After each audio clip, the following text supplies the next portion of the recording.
Operation हिफाजत मणिपुर में हुआ था, हिफाजत 1 और 2।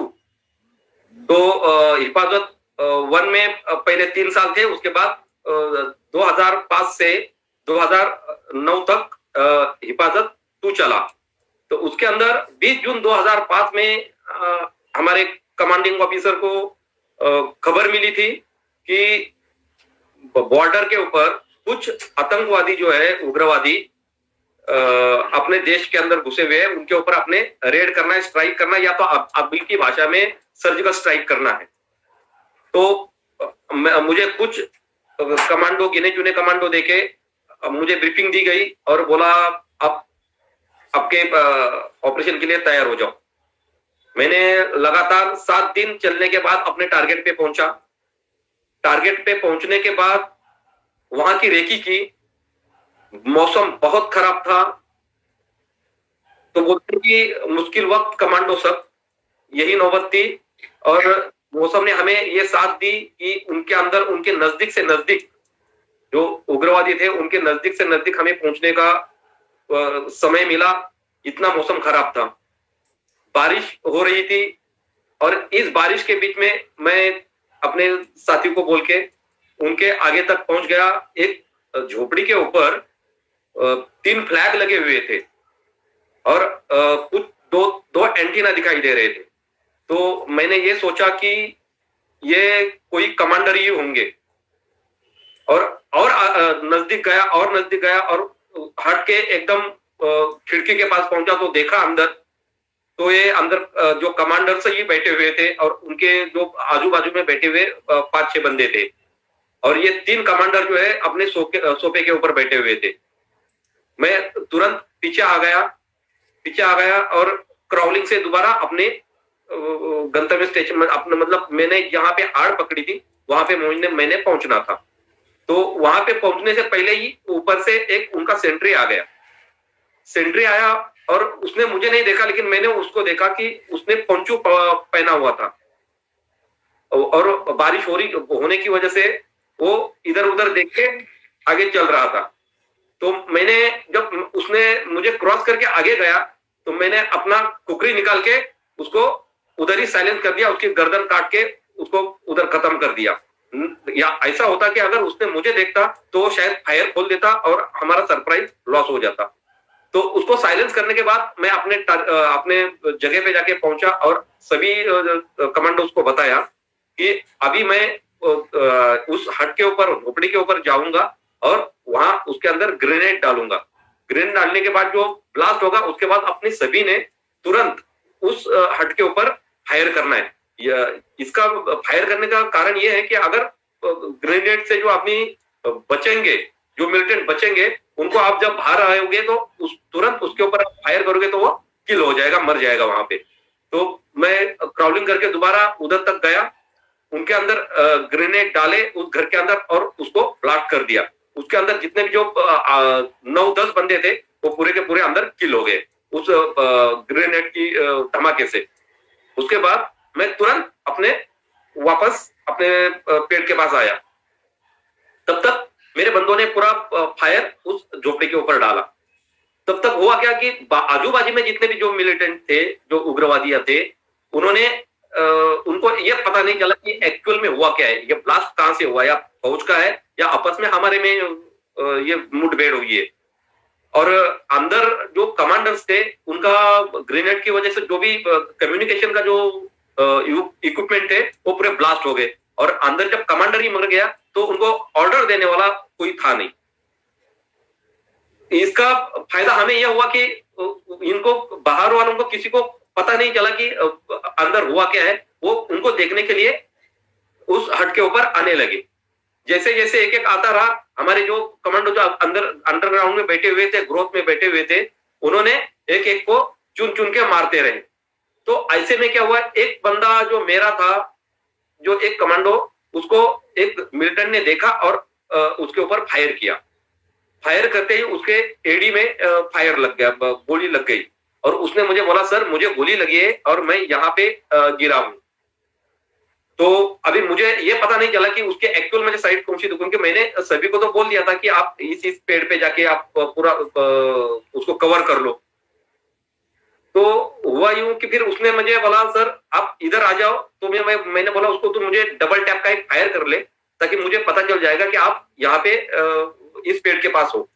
तो ऐसा ही हुआ, उसने डबल टैप फायर किया, फिर मैं उसके पास गया, उसको उठाया और वापस मेरे सेफ जगह पे, मतलब जो मेरा पेड़ था वहां पे लेके आ रहा था। तब तक जो जिस मिलिटेंट ने मेरे जो कमांडो को गोली मारी थी, प्रसन्ना प्रधान था उसका नाम, उसको गोली मारी थी, तो वो इंतजार में था कि इसको उठाने के लिए कोई ना कोई आएगा। और यूं ही हुआ, जब मैं उसको उठाने के लिए गया तो उसने मेरे ऊपर एक ब्रस्ट किया तो मेरे लेफ्ट पैर में 7 गोलियां लगी। तुरंत मैं जमीन के ऊपर आ गया नीचे, और जैसा मुझे लगा कि मेरा पैर स्लिप हो गया, तो ये नहीं कि मेरा बिल्कुल गोली लगने के बाद छोटा सा पैर हो गया और मैं जमीन पे गिर गया। तब तक वो दोबारा खड़ा हुआ और उसने सेकंड ब्रश किया, और वो मेरे राइट पैर में 2 गोलियां लगी और उसके अंदर मेरा कंपाउंड फ्रैक्चर हो गया। तो एक लेफ्ट पैर की पूरी हड्डी निकल के लेके गया, पूरा पैर ही, और सिर्फ चमड़ी लटक रही थी वहां पे, और दूसरे पैर का पूरा कंपाउंड फ्रैक्चर हो गया, मतलब मुड़ गया, वो बिल्कुल उल्टा हो गया। तब तक वैसा ही खड़ा नहीं रहा, वो दोबारा खड़ा हुआ, उसको लगा कि अभी ये मर गया करके। वो खड़ा होके दोबारा उसने और एक फायर किया तो 2 गोलियां मेरे पेट के अंदर लग गई। पेट के अंदर लगते ही एक लंबी सी ऐसी हिचकी आ गई, और मेरे हाथ से मेरी बंदूक निकल गई। मेरी जो जीवन संगिनी है वो मेरे हाथ से नीचे की तरफ हो गई। उतने में ही वो रुका नहीं, उसका दूसरा साथी उसके ऊपर आ गया, उसने ऊपर से शोरगोल शुरू किया, दूसरा साथी आया और उसने टर दोबारा ब्रस्ट करना शुरू कर दिया। तो मैंने यह सोचा कि अभी ये हमको गोली मारने से पहले मुझे अपना बचाव करना ही जरूरी है।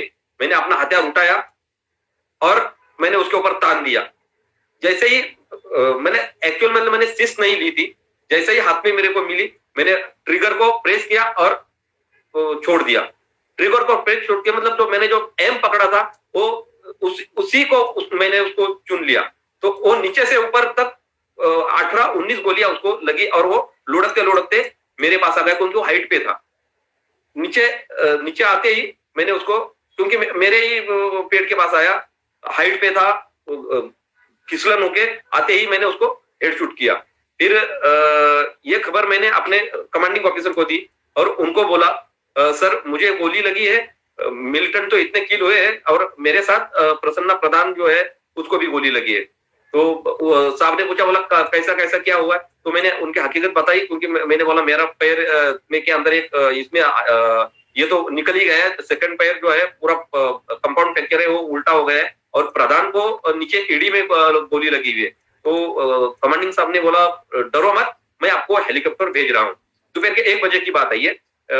हेलीकॉप्टर उन्होंने तुरंत 3 बजे के करीब हेलीकॉप्टर हमारे ऊपर हेपलिंग के ऊपर आना शुरू कर दिया, ऊपर आया।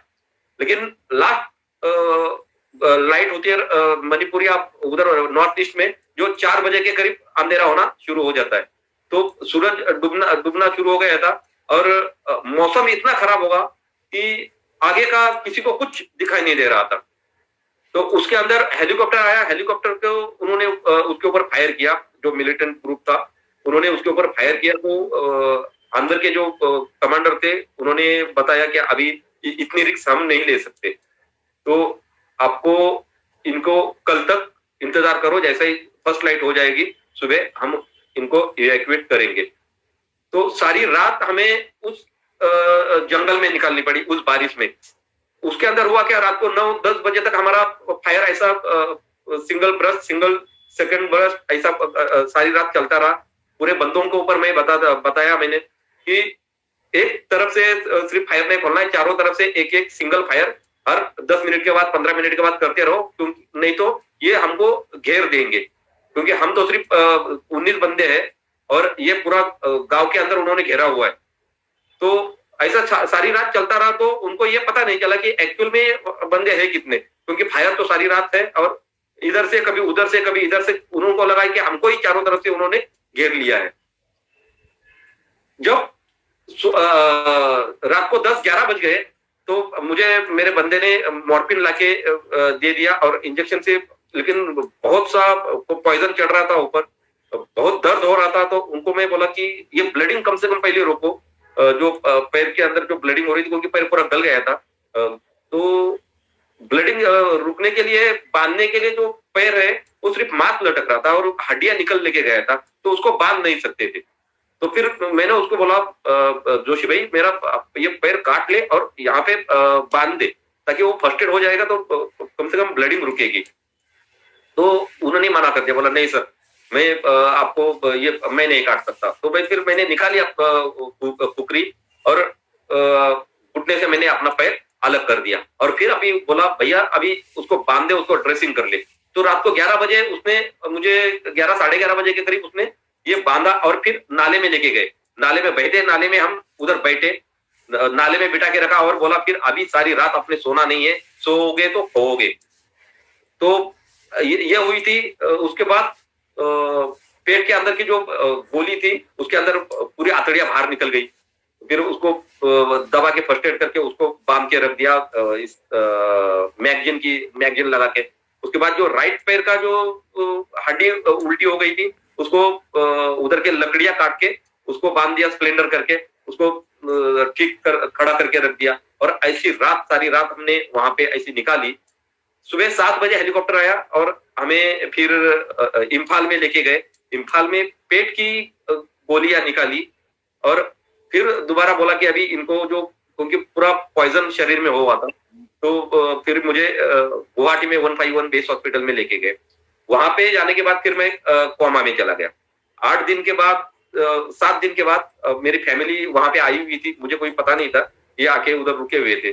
फिर ये जब खबर उस टाइम पे जनरल जे सिंह साहब थे, आर्मी चीफ थे, उनको खबर मिली तो वो हमें देखने के लिए 151 बेस हॉस्पिटल में आए थे। उन्होंने हमें मुबारक दी और 26 जनवरी 2006 में तत्कालीन राष्ट्रपति डॉक्टर एपीजे अब्दुल कलाम साहब ने हमें शौर्य चक्र से नवाजा और शौर्य चक्र प्रदान करके हमारा गौरव बढ़ाया।